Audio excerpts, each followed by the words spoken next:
सतगुरुदेव भगवान के चरणों में मेरा कोट कोट दंडवत प्रणाम। राधे श्याम। गुरुदेव, मेरे छोटे छोटे दो सवाल हैं। एक ही में मिला दो। पहला तो ये है कि मेरे को घर से ऑफिस तक जाने में 2.5 घंटे सुबह 2.5 घंटे शाम को लगते हैं, तो उस बीच में मैं माला से मंत्र जाप कर सकता हूँ?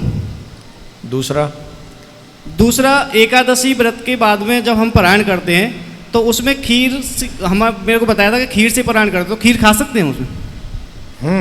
एकादशी के बाद द्वादशी को तो हम पारायण कर सकते हैं चावल से। जी सुनिए ध्यान से। कई लोगों की ये समस्या रहती है कि हमारा ऑफिस आना जाना होता है और अब इतना लंबा जाना है और 9 बजे से अगर ऑफिस है तो घर से कम 6:30-7 निकलना पड़ता है। 7:30 पौने 8। हाँ, तो कै बजे का ऑफिस है? 10 बजे का। हाँ, तो 7:30 का मतलब 2.5 घंटा हो गया। हाँ। अब आते भी हैं, कै बजे पूरा हो जाता है ऑफिस? 6 बजे।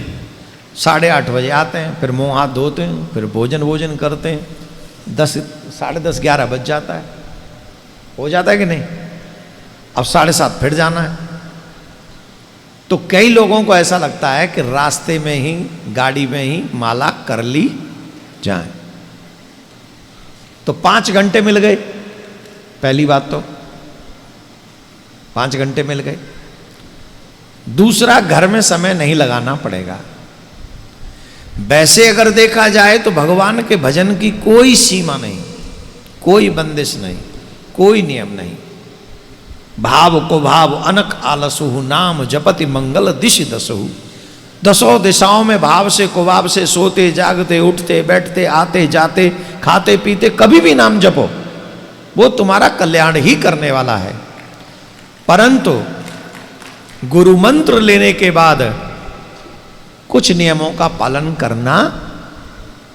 अगर मैंने बंसी भट्ट की कथा में कहा था, किसी भी नियम को लगातार बिना रुके 12 साल कर लिया जाए तो जिस भाव से उस नियम का पालन किया जाएगा वो भाव आपको 13वें साल के पहले ही दिन प्राप्त हो जाएगा।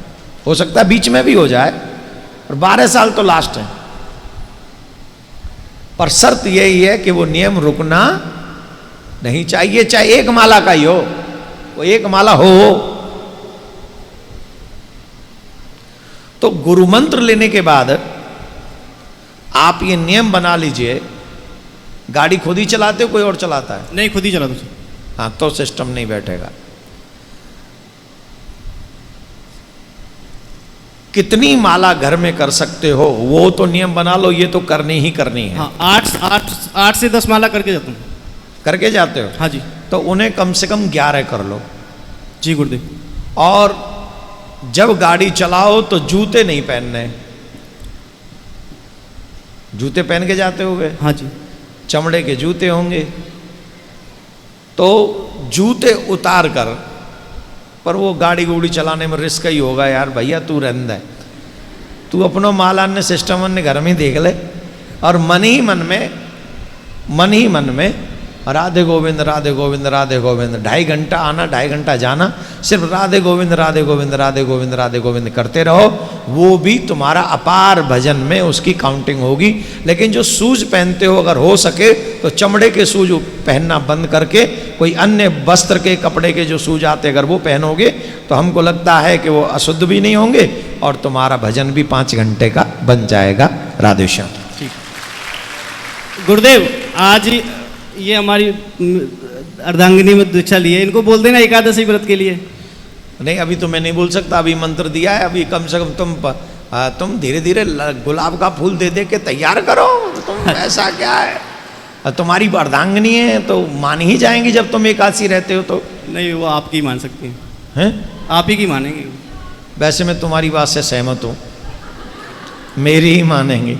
ठीक है, अभी कुछ समय और उनको भजन माला करने दो, थोड़ा प्रैक्टिस करने दो, और जब मन करे हमारी बात मानने का। एकादशी के दिन जो अन्न खाता है, एकादशी के दिन जो अन्न खाता है, मैं बहुत बड़ी बात कहने जा रहा हूं, कह दूं, बहुत बड़ा पाप है। फल खा लो, कूटू के आटे का कुछ खा लो, अन्य चीज खा लो, लेकिन अन्न नहीं खाना चाहिए। तो वैसे व्रत भी ना करो तो भी छोड़ देना चाहिए अन्न उस दिन। तो मेरा निवेदन है, अच्छा लगे तो एकादशी का व्रत आप करिए। और आज गुरु मंत्र मिला, इससे अच्छा दिन और क्या होगा। अब पतिदेव भी चाहते हैं तो गुरुदेव का भी सलाह थोड़ा है, तो इसको फॉलो अप करो, ठाकुर जी प्रसन्न होंगे। राधे श्याम। राधे राधे गुरुदेव। प्रत्येक सनातनी को एकादशी का व्रत करना चाहिए। प्रत्येक सनातनी के लिए कल्याणकारी है एकादशी का व्रत।